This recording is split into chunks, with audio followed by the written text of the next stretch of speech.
성경 말씀 베드로후서 1장 20절로 21절 말씀 교재 39페이지에 보면 나옵니다.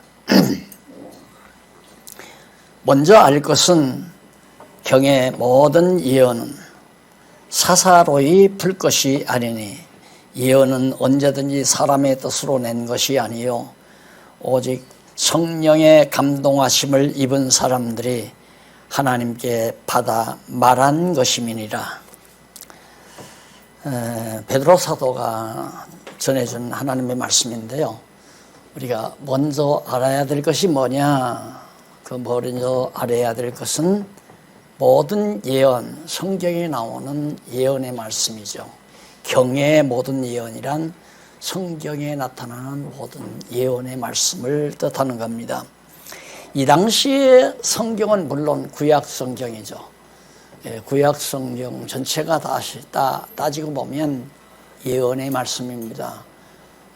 바로 신약 성경에 대한, 신약 시대에 대한 예언이 구약 성경에 다 기록되어 있기 때문에, 그래서 성경, 그 당시의 구약 성경은 바로 예언이라고 그렇게 표현한 거죠. 이런 예언은 사사로이 개개인이 따로따로 각자마다 자기 나름대로 풀어야 할 것이 아니다. 오직 하나의 의미를 가지고 있기 때문에 절대적으로 사사로이 풀어서는 안 된다. 그 이유는 예언은 언제든지 사람의 뜻, 사람의 생각을 전한 것이 아니라 하나님께로부터 성령의 감동하심을 받은 이번 사람들이 하나님께 받아서 말한 것이기 때문에 그 뜻은 단 하나뿐이다. 그래서 사사롭게 풀면 안 된다.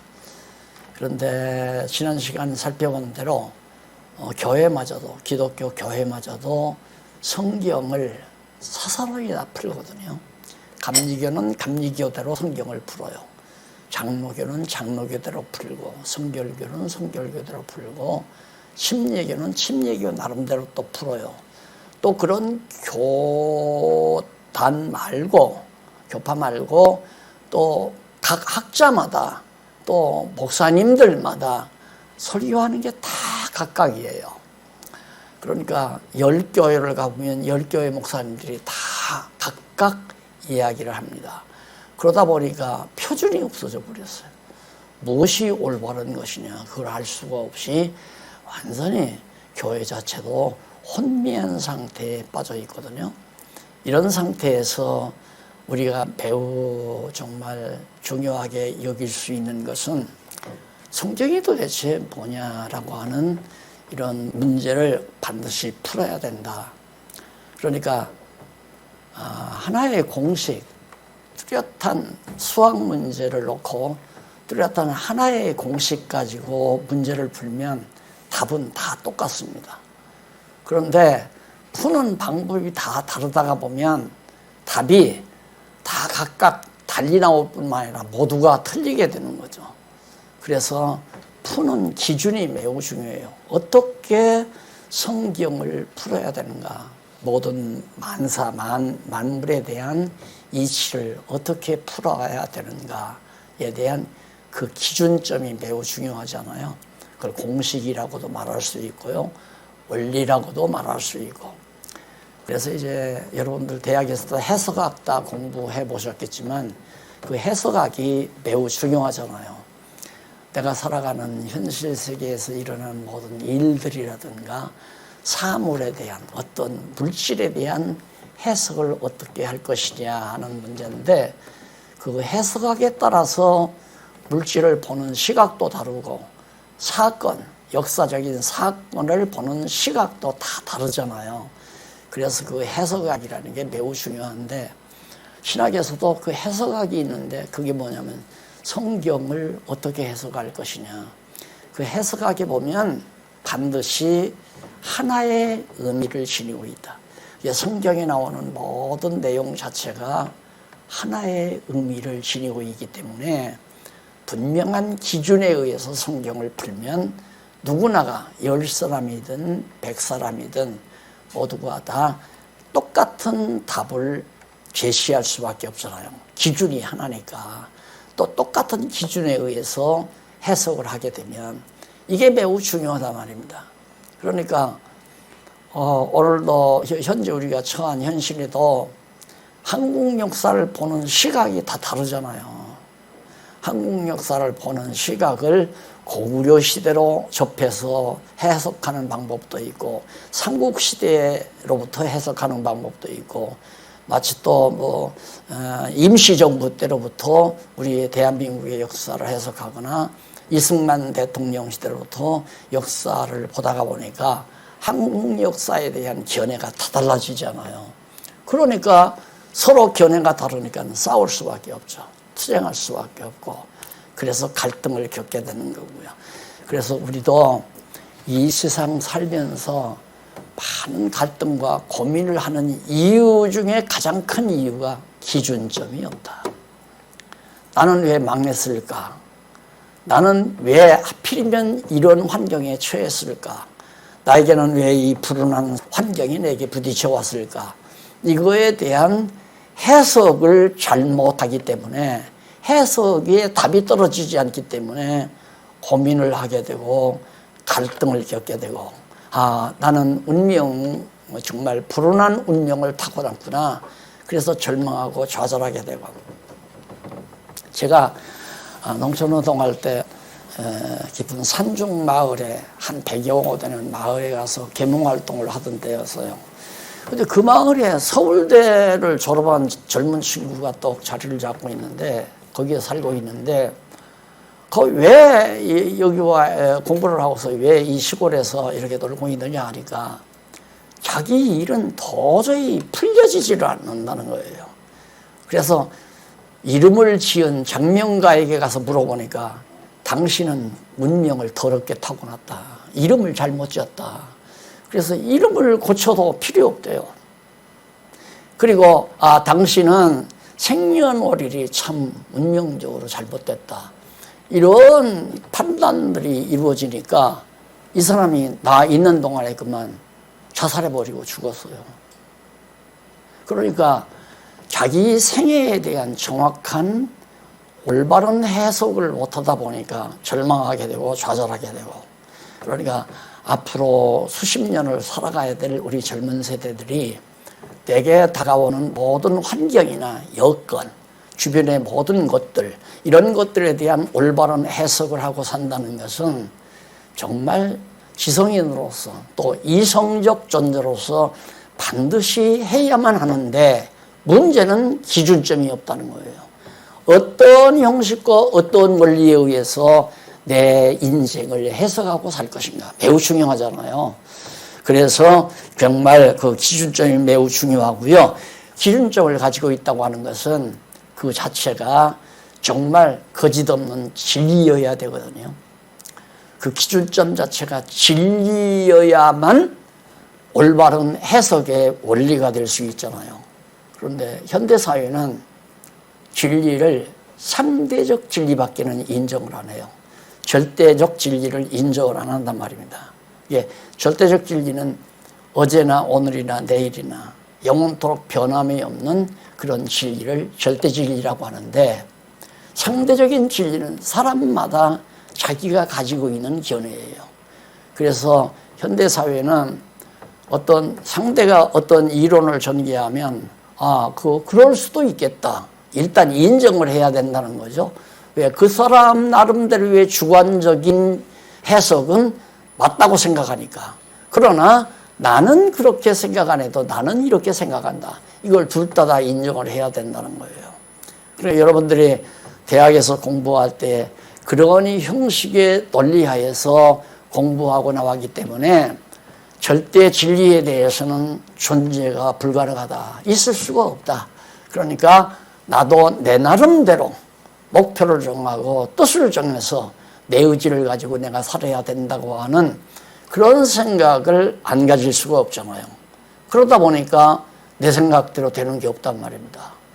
내 의지대로 이루어지는 일도 별로 없고요. 그러다 보면 절망하게 되고 좌절하게 된다.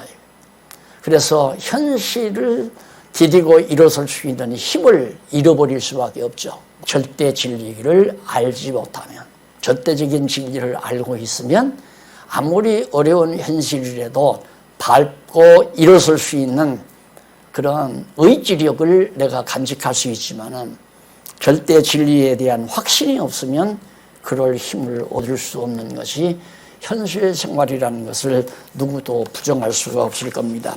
그래서 매우 중요한 것이 성경관의 중요성, 이 성경관을 어떤 성경관을 가지느냐 하는 것이 매우 중요하고요. 그 다음 성경의 필요성, 왜 성경이 필요한가, 성경 필요성도 매우 중요하고요. 그리고 마지막으로는 성경의 내용, 성경은 어떠한 내용을 가지고 있는가, 이런 문제들에 대해서 앞으로 시간 되는 대로 하나하나 정리해 보려고 합니다. 그러면 먼저 40페이지에 가보시면 첫째로 성경의 중요성이 나옵니다. 왜 성경이 중요한가? 우리가 성경관 공부하잖아요. 왜 성경이 중요한가? 이 성경 말씀 하나 디모데전서 6장 3절로 5절에 보면요, 누구든지 다른 교훈을 하며 다른 말 곧 우리 주 예수 그리스도의 말씀과 경건에 관한 교훈에 창념치 아니하면 저는 교만하여 아무것도 알지 못하고 변론과 언쟁을 좋아하는 자니 이로써 투기와 분쟁과 회방과 악한 생각이 나며 마음이 부패해지고 진리를 잃어버려 경건을 이익의 재료로 생각하는 자들의 다툼이 일어나느니라. 한마디로 말해서 성경이 왜 중요한가? 성경 모르면 다툼이 일어나니까. 성경이 왜 중요한가? 다툼을 멈추게 할 수 있으니까. 다시 말해서 확대하면 전쟁을 멈추게 할 수 있다. 성경을 모르면 전쟁은 필수다. 반드시 전쟁은 일어나게 돼 있다. 그러나 성경을 알면 전쟁을 멈출 수 있다. 이게 얼마나 중요합니까? 인류 역사에 있어서 전쟁의 문제는 아무도 못 풀잖아요. 꼭 전쟁은 필요한가? 필요하다는 주장자들도 있잖아요. 인구가 너무 팽창해서 지금 현실이 그렇다는 거죠. 전쟁을 해서 인구가 적어도 3분의 1 정도, 반이면 더욱 좋고 인구가 줄어야 된다는 거예요. 그러기 위해서는 전쟁은 필수다. 이렇게 주장하는 전쟁론자들이 실제로 있지 않습니까? 그래서 여기 지금 디모데에게 사도 바울이 한 말인데, 성경 모르면 누구든지 다른 교훈을 하며 바른 말 곧 우리 주 예수 그리스도의 말씀과 경건에 관한 교훈에 청렴치 않는다. 그게 바로 성경인데 누구든지 다른 교훈을 할 수밖에, 각자가 달라요. A라는 학자, B라는 학자, C라는 학자, 물리학자, 인류학자, 또 과학자, 각자 학자들마다 주장하는 것이 다를 수밖에 없다. 그래서 성경을 모르니까 하나님의 말씀에, 예수 그리스도의 말씀에 창념, 생각을 거기에 집착하지 않는다. 성경을 모르니까. 그러면서 저는 뭘까 같아요. 아주 교만해져요. 왜 교만한가? 자기 나름의 진리를 자기가 만들려고 하니까 그것만큼 교만한 게 어디 있어요. 자기 이론을 만들어내려니까. 그러니까 각 학자들은 교만하지 않을 수가 없어요. 정말 교만할 수밖에 없죠. 왜? 자기 논리를 펼치려고 하니까. 자기 논리를 주장하려고. 그래서 그걸 책을 써서 자라나는 세대에게 그걸 가르치잖아요. 주입시킨단 말입니다. 그래서 자기 제자를 삼으려고 하고. 그러니까 학자들만큼 교만한 사람도 없고 정치가들도 마찬가지예요. 자기들 나름의 정치 이념이 있어요. 이렇게 하면 우리가 평화롭게 잘 살 수 있다. 그래서 그런 정치 이념을 만들어 놓고 그걸 실현하기 위해서 정당을 만들고 정당을 통해서 백성들의 마음을 사가지고 투표를 통해서 대통령도 되고 국회의원도 돼가지고 저렇게 모여 앉으면 계속 싸움만 하잖아요.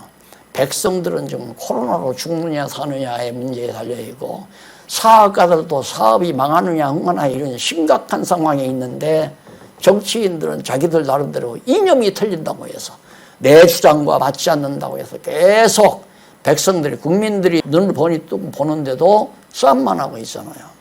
안 되는 거예요. 그러니까 객관적인 진리인 성경을 모르니까 자기 주장을 펼 수밖에 없잖아요. 교만한 자들이죠.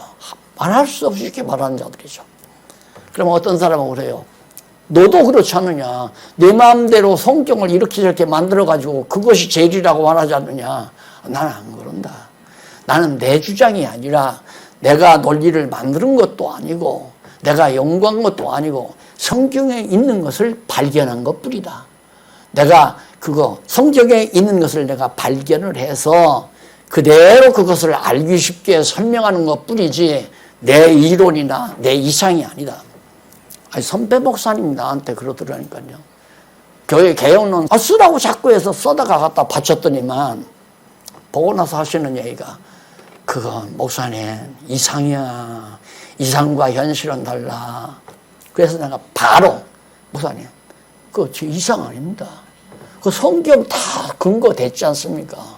학자들의 근거도 아니고 성경이 말하는 근거를 대서 말했는데 그게 성경이지 왜 내 이상입니까? 그러니까 당장 하시는 말씀이 성경은 박 목사가 나보다 더 잘 알지.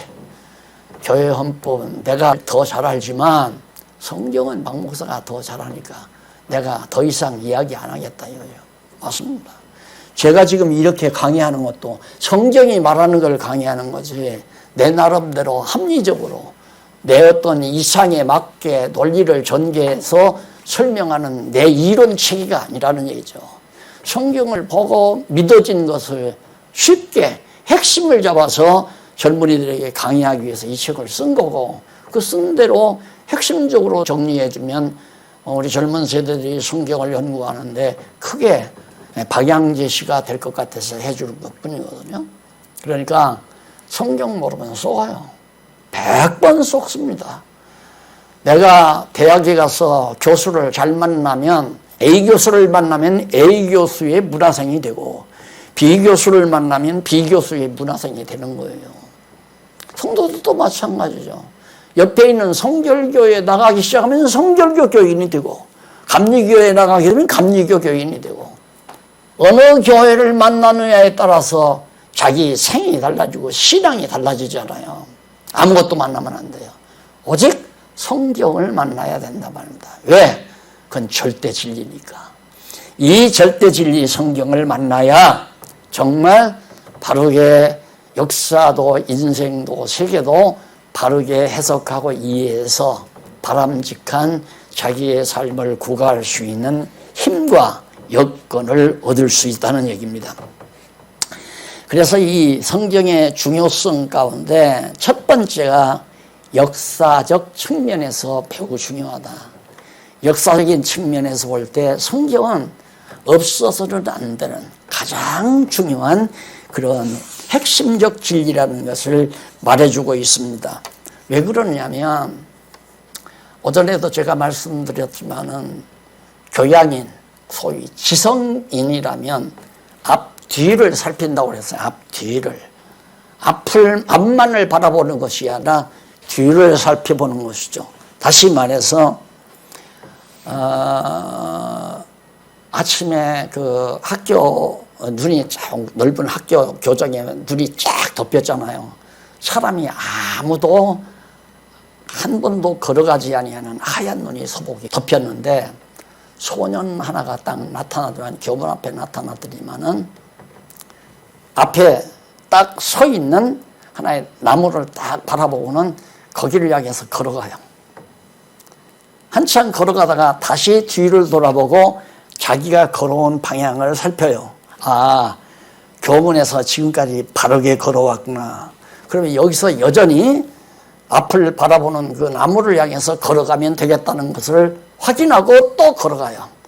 한 3분의 2쯤 걸어가다가 또 돌아보는 거예요. 그러니까 앞, 뒤를 돌아봐야 인생을 올곧게 산다는 의미로 역사 고찰이라는 게 필요하잖아요. 역사를, 지나간 역사를 왜 상고해야 되는가?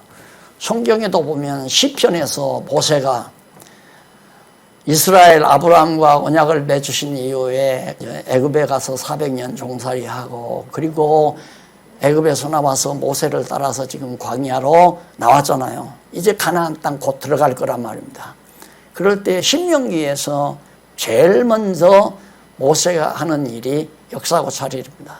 지금까지 아브라함 이후에 하나님께서 우리를 어떻게 인도하셨나를 아주 간략하게 역사를 간추려 정리한 다음에 가나안 땅으로 들어가게 하는 거죠.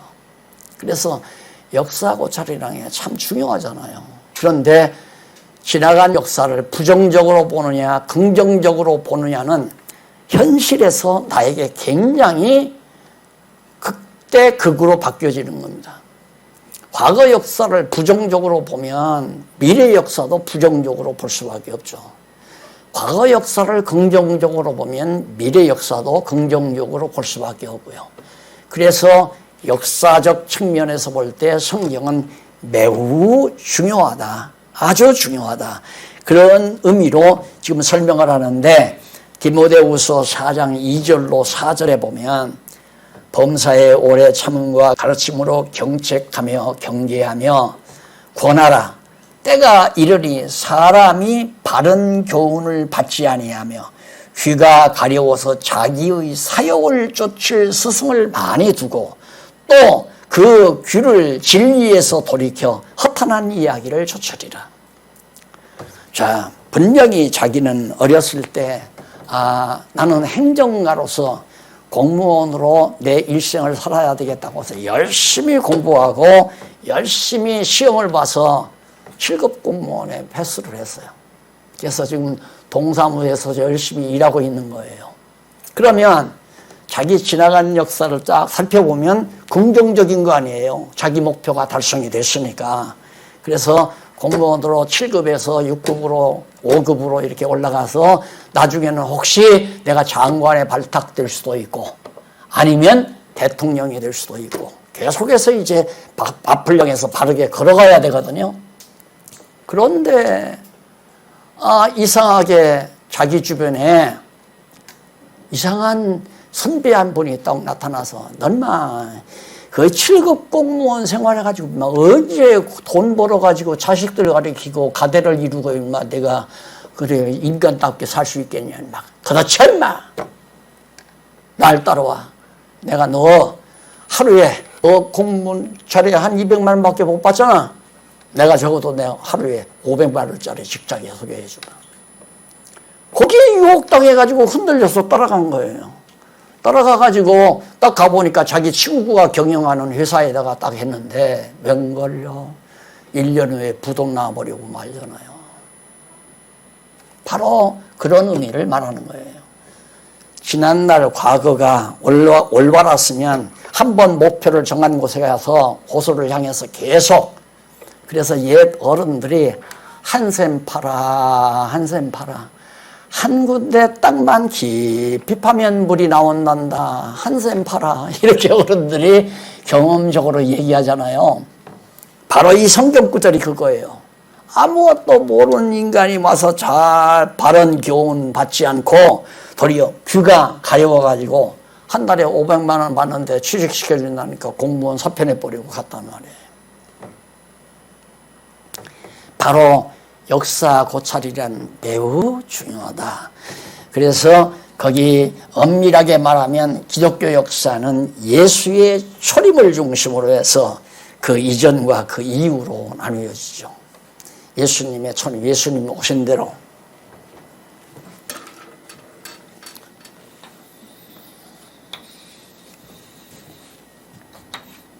예수님 오신 대로 바로 BC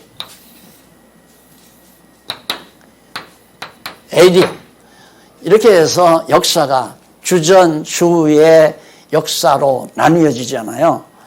그러니까 예수님 오신 이후, 이전. 그러면 예수님 왔을 때는 이게 과거예요. 여기는 미래고. 그러니까 과거가 도대체 뭐냐? 이 예수님 그리스도가 오신다고 하는 예언이었다 이 말이에요. 앞에서 말한 대로 예언. 이건 뭐냐? 저 예언대로 성취되는 거다 이 말이죠. 이게 이제 기독교 역사거든요. 그래서 기독교 역사는 절대 출발에서부터 여기 출발에서부터 끝날 때까지, 세상 끝날 때까지 한번 정해놓은 그 방향을 향해서 직선적으로 왔다 갔다 하지 아니하고 이리 흔들리고 저리 흔들리고 하지 않고 직선적으로 역사가 진행된다. 이게 기독교 역사예요. 그 말은 무슨 뜻이냐면 이 역사를 주관하는 자가 누군가가 계시다. 그게 바로 성경이 말하는 하나님 아닙니까? 역사관을 바르게 간직하고 있으면 자기의 과거 역사도 바르게 해석을 하고 앞으로 나아갈 역사도 바르게 방향을 정하게 되고 이렇게 우리가 정말 해석을 하기 때문에 절망과 좌절이란 존재할 수가 없다. 자, 이스라엘 민족의 과거 역사를 보면요, 다 부정적이에요. 전부가 따지고 보면 아브라함 때도 혼자서 가나안 족속이 살고 있는 땅으로 불러들였는데 거기서 어떻게 살으라는 얘기예요. 그러니까 애굽으로 갔다 왔다 하면서 아브라함이 일생을 살잖아요.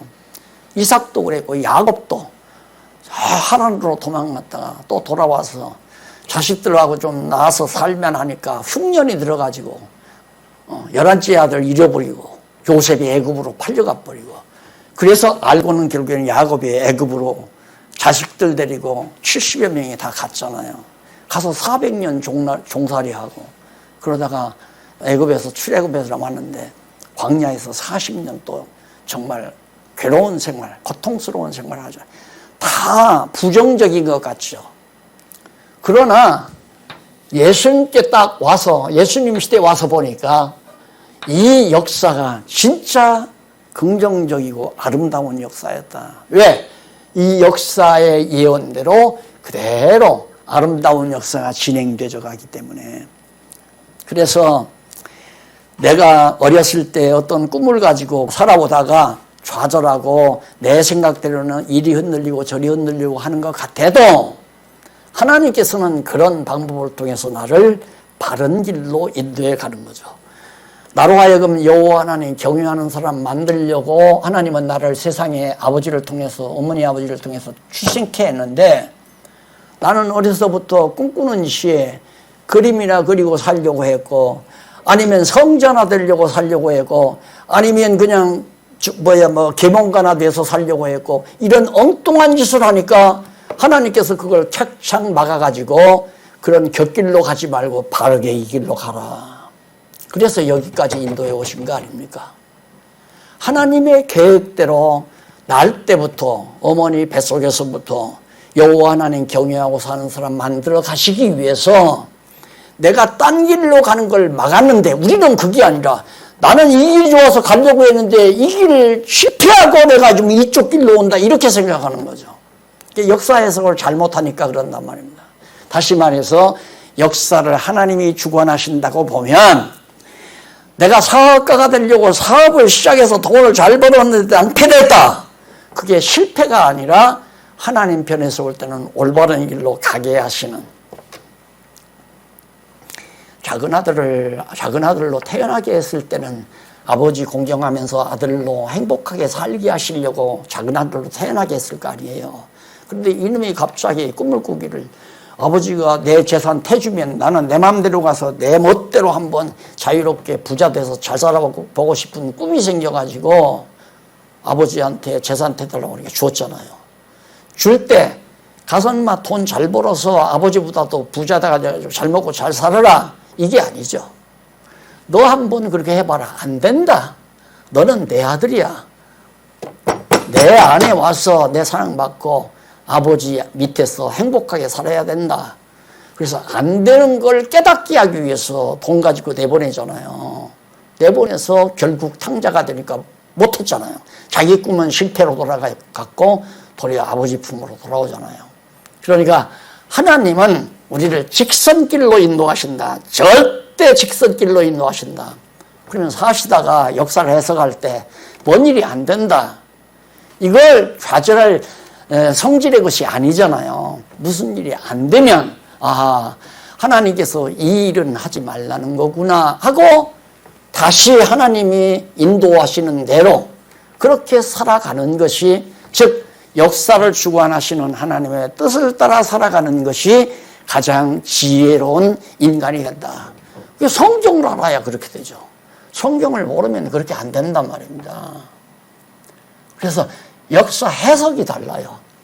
우리 성경을 알고 여호와를 경외하는 사람들은 어떠한 일이 자기 생애에 있든지, 질병이 걸렸거나 사업이 망했거나 정말 어떤 어려운 형편에 도달했든지 간에 그 모든 역사가 다 긍정적으로 받아들여지는 그 내용들이 이 책에 다, 이 교재에 하나하나 다 소개되고 있습니다.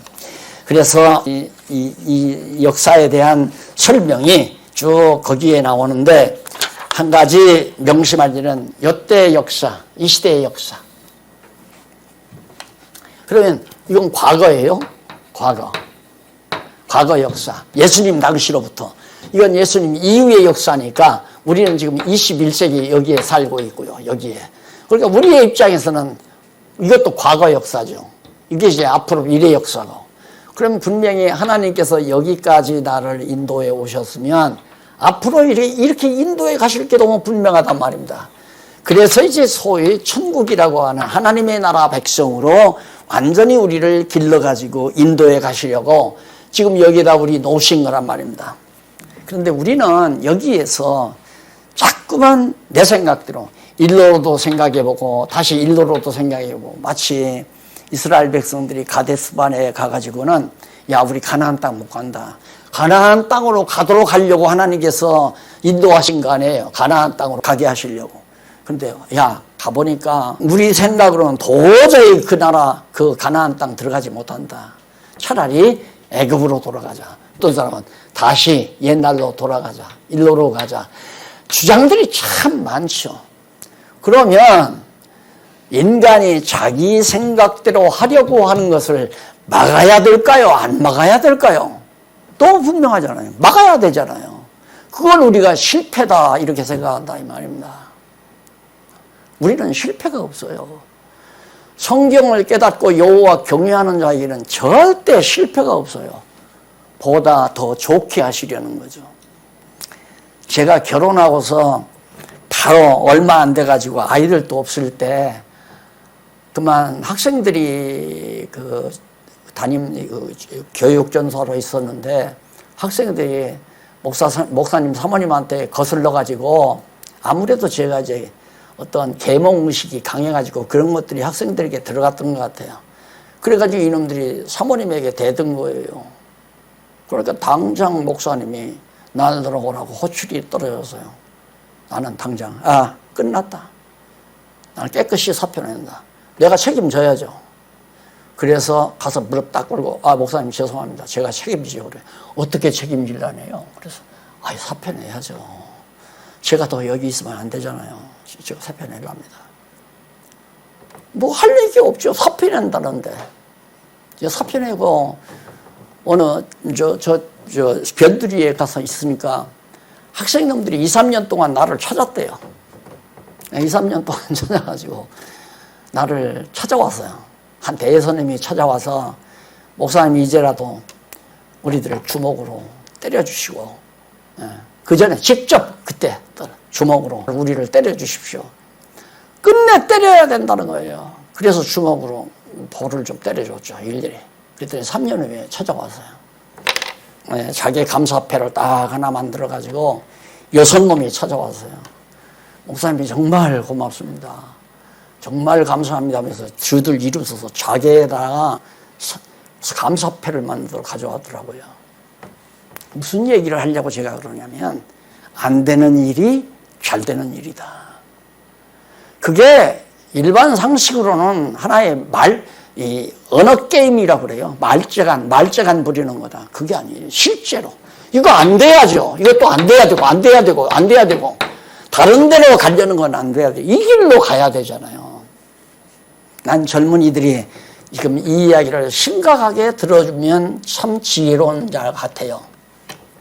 지금 여호와 하나님 경외하는 쪽으로 자기의 삶을 정하지 않고 이건 좀 등한히하고 이건 좀 잠깐 등한히하고 자기 나름대로 꿈이 다 있어요.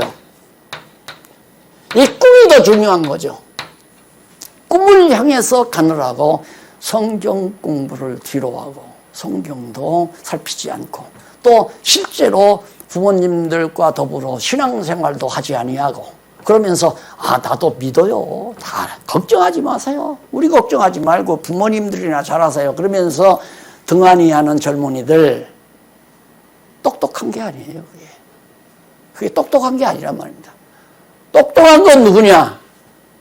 부모님들의 가르침을 받아서 그대로 여호와 경외하는 것을 제일로 삼고 그 길을 향해서 예를 들어서 음악을 해도 여호와 경외하기 위해서 장사를 해도 사업을 해도 또한 직장을 다녀도 무슨 일을 하든지 간에 여호와 경외하기를 위해서 하는 올바른 신앙을 가지고 살아간다면 가장 최고의 그 이상 더 지혜로울 수는 없어요. 가장 지혜로운 거죠. 그런 문제가 바로 44페이지에 나오는 역사 흐름을 거기 도표 하나 그려드렸죠. 예수 초림, 이게 초림이에요.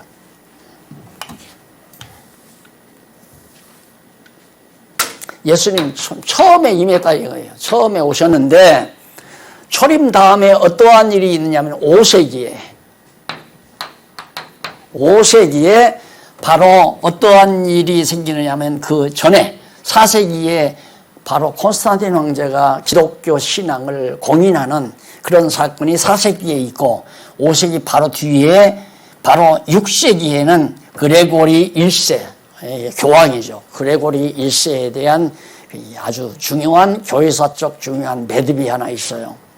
그래서 이 당시에 5세기경까지는 이때까지는 기독론에 대한 투쟁이 벌어져요. 이 예수가 인간이냐 하나님이냐 이 싸움이에요. 신이냐 인간이냐 이런 논쟁이 벌어졌는데 이 당시에 신이라고만 해도 그건 이단이에요.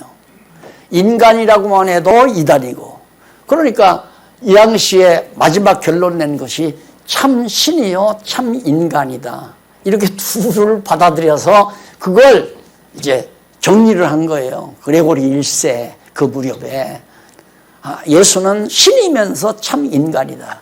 그 말이 안 되잖아요. 신이면 신이고 인간이면 인간이어야 되는데 신은 창조주고 인간은 피조물인데 창조주이면서 피조물이다. 이러면 이게 서구인들의 머리라고 하는 것은 양분을 시키거나 둘을 다 인정하거나 평면적 분해를 하게 되면 평면적으로 나눠놓게 되면 똑같거든요. 이것과 이것 둘 다 부정할 수 없잖아요. 그러니까 결국은 예수는 어떻게 하나님이면서 참 우리 타락된 인간과 다르다 이거예요. 참 인간이다 이렇게 정해놓고 둘을 인정하려니까 이게 논리적으로 정리가 안 되는 거죠. 하나로 정리가 되는데 신이냐 하나님이냐 했을 때 그래서 기독론 투쟁이 벌어져가지고 여기에서 이단이 많이 생겨요. 그러니까 성경을 모르니까 많은 이단이 생기는 거죠. 성경으로 볼 때는 우리가 다 알잖아요. 말씀이 육신이 되어 오셨다. 말씀은 누군가? 말씀은 로고스, 즉 하나님이 말씀 아니에요. 그러니까 말씀이 육신이 됐다는 말은 하나님인데 하나님이 우리에게 계시하기 위해서 육신을 인간의 몸을 입고 오셨다. 이렇게 성경대로 정리하면 깔끔하거든요. 아주 이렇게 극심한 논쟁이 벌어질 필요가 없단 말입니다. 그리고는 그 다음 이제 10세기에 이 어간에는 교회론. 교회란 무엇이냐? 이게 첨예하게 이제 논쟁이 벌어진 거예요. 그러면 왜 교회 문제가 생겼느냐면 로마 교황이 교회 우두머리가 된 거예요. 쉽게 말하면.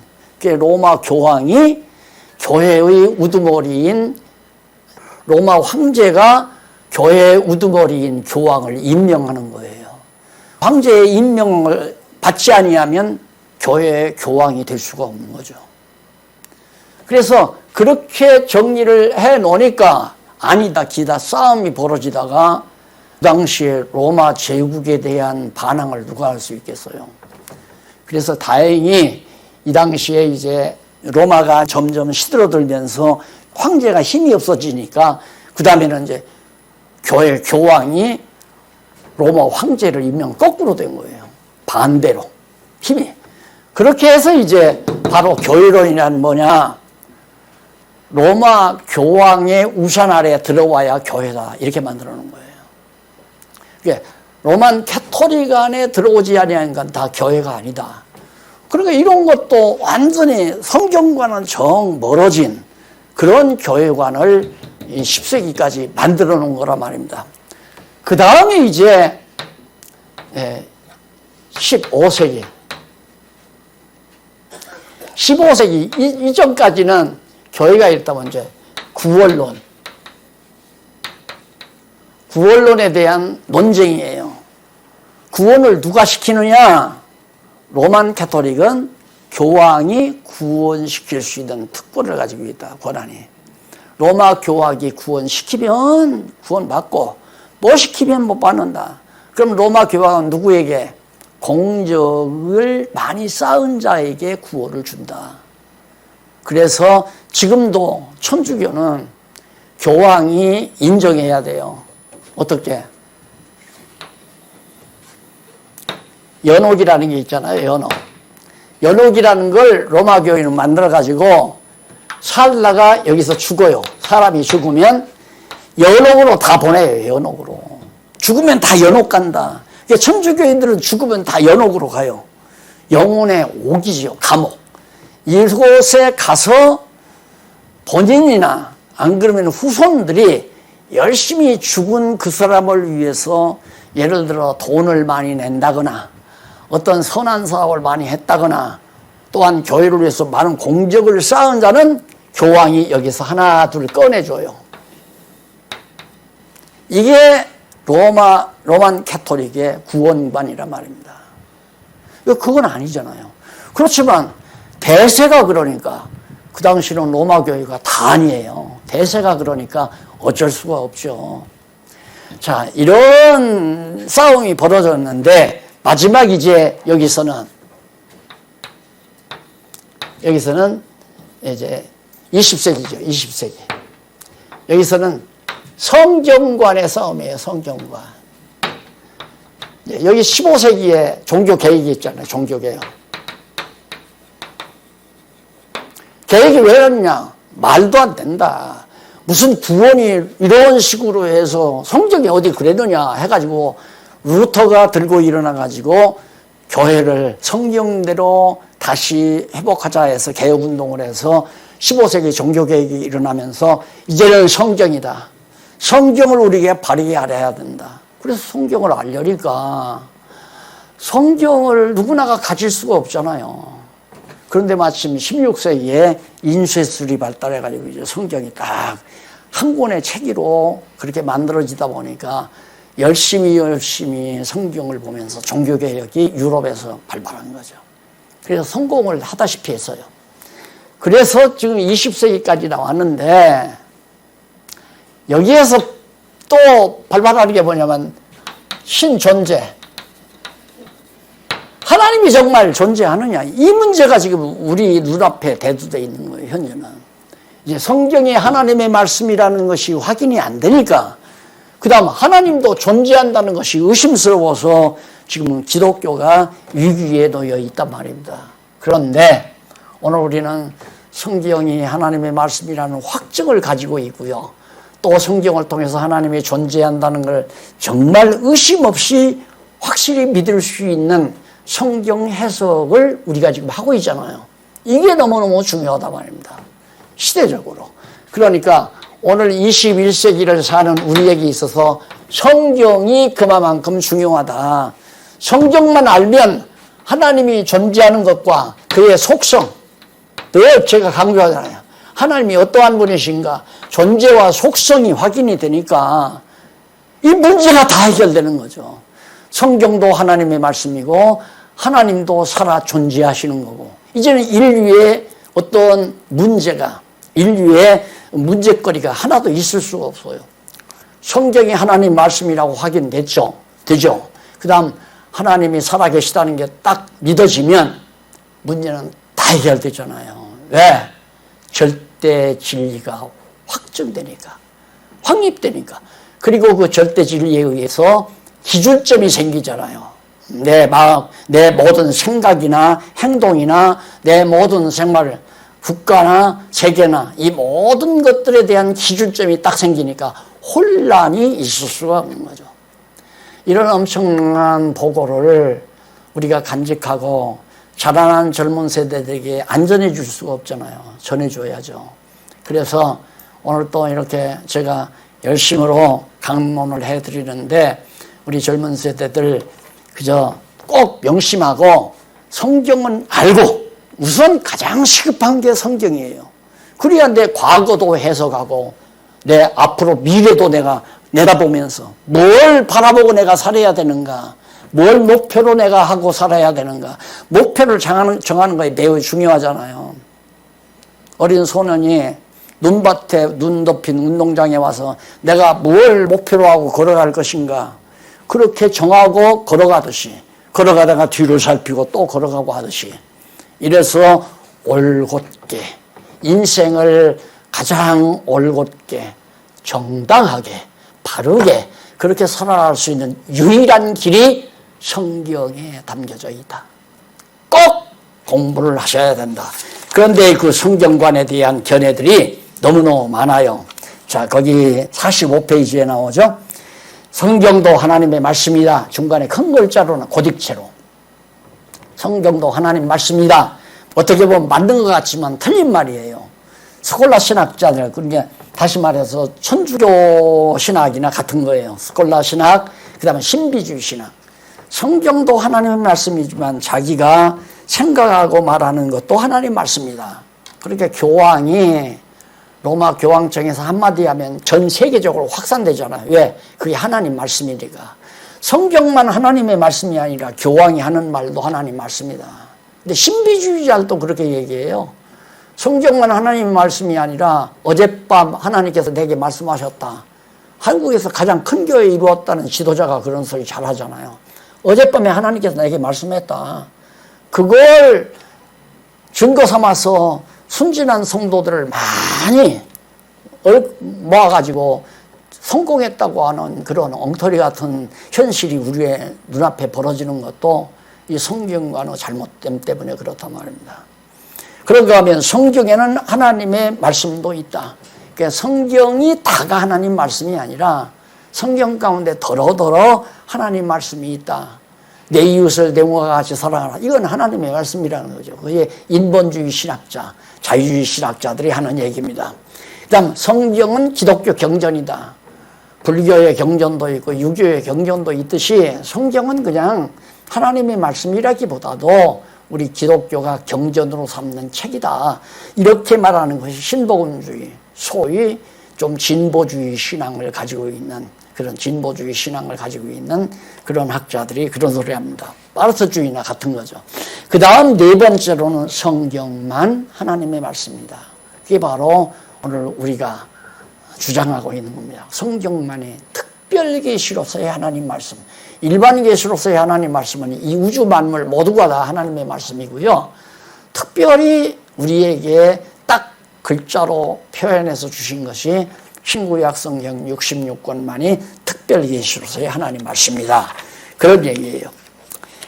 그 다음 이제 교리적 측면에서 매우 중요하다 하는 내용이 나오는데 왜 교리적 측면에서 매우 중요한가 마지막 정리하고 끝내십시다. 49페이지에 가보면요.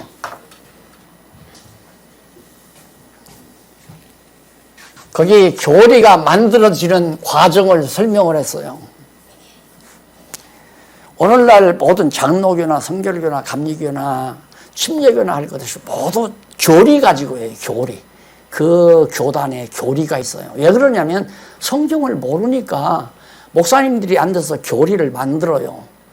성경 아는 대로 그냥 좀 간추려 가지고 만들어 놓은 것이 교리인데 초대 시대 초대시대라는 말은 이 초대교회 시대는 주전 한 5세기경까지 초대라고 할 수 있죠. 그때는 성경에서 그 다음 해석, 그 다음 신앙, 그 다음에 교리. 이게 이제 초대교회 시대예요. 초대교회 시대. 그 다음 중세. 중세는 이성, 인간의 이성. 이성에서 교리. 교리를 신앙. 그리고 이제 성경. 그 다음 이제 근대. 근대는 성경, 해석, 그 다음 신앙, 그 다음 교리.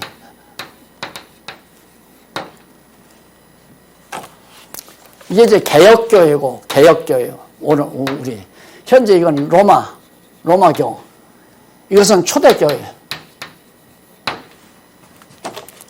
뭐냐면 초대교회 때는 사도들이 성경을 다 기록해 놨잖아요. 그러니까 그 성경을 올바로 해석을 해야 바른 신앙을 갖게 되고, 바른 신앙을 조항별로 정리해 놓으면 그걸 교리라고 그래요. 그러니까 성경을 바르게 해석하는 게 얼마나 중요해요. 그런데 이게 불가능했다 이 말입니다. 성경을 바르게 해석할 수가 없었어요, 그 당시에. 못하니까 신앙도 잘못된 신앙이고 또 교리도 잘못된 교리가 나올 수밖에 없잖아요. 아주 처음에는 성경대로 믿었죠. 그러니까 바울이 각 교회마다 성경을 기록해서 그대로 보내주잖아요. 이대로 안 믿으면 다 잘못된 거다. 다른 복음을 증거하면 다 그건 저주를 받는다. 이렇게까지 하면서 성경을 바르게 했으니까 이대로만 했으면 올바른 교회죠. 그런데 점점 오면서 비뚤어져 나가고, 그러다 보니까 중세 와서는 로마 교회가 교황의 이성, 지성과 감성과 의지적 작용을 통해서 가부, 좋고 나쁜 것을 결정하는 그런 교황의 이성이 교리를 만들어요. 이런 교리를 만든단 말입니다. 이런 교리를, 연옥교리를. 성경에도 없는 것. 이건 교황의 이성이 첫째예요. 교황 개인의 이성이. 그래서 그걸 교리로 만들어서 그대로 믿게 하고, 그 믿게 하는 것이 성경을 이제 정리하는 거고요. 그 믿게 하는 대로 성경을 이제 봐야 되는 거니까. 그러니까 성경을 제일 뒤에 놓는 거예요. 그러니까 천주교는 성경을 별로 중요하게 생각 안 해요. 교황의 교리, 메시지를 중요하죠. 근대는 종교개혁 이후에요. 성경을 해석해서 바르게 믿고 믿는 대로 교리를 만들어야 되는 건 이게 원칙이에요. 이것도 그렇죠. 똑같이. 이게 다 원칙이지만 문제는 여기서도 해석을 제대로 못하고 여기서도 해석을 못하니까 신앙도 잘못되고 교리도 잘못됐단 말입니다. 그래서 요즘 신문에 계속 우리가 웨스트민스터 신앙 고백이라고 하는 신조, 웨스트민스터 신조라고 하는 거, 신조를 이게 교리거든요. 믿는 조항, 신조란 말이 믿는 조항 아니? 믿는 조항이란 말입니다. 그러니까 믿는 조항을 교리라고 그래요. 그 믿는 조항을 막 사정없이 다 비판 가했잖아요. 그런 잘못된 교리를 바탕으로 해서 헌법을 만들어 놓으니까 이게 교회가 엉망진창이 될 거 아니에요. 자, 이제 이것만 보시면 왜 우리가 하나님께서 우리를 왜 이 시대에 존재하게 하는가, 그걸 아마 뜨겁게 느끼실 거예요. 또 자라나는 젊은 세대들은 내가 해야 될 일이 무엇이고 나는 어느 방향으로 가야 되고 내가 가장 시급한 게 뭔가, 두말할 것 없이 성경 공부죠. 성경을 배워야 이렇게 잘못된 교회, 잘못된 것만 아니라 교회만 잘못된 게 아니라 세상도 다 잘못됐잖아요. 그러나 세상은 그건 세속적인 나라니까 그렇지만 하나님의 나라인 교회가 이렇게 잘못되어 가는 것은 이런 확실한 논리체계에 의해서 잘못됐기 때문에. 그런데 우리는 성경 해석 제대로 했잖아요.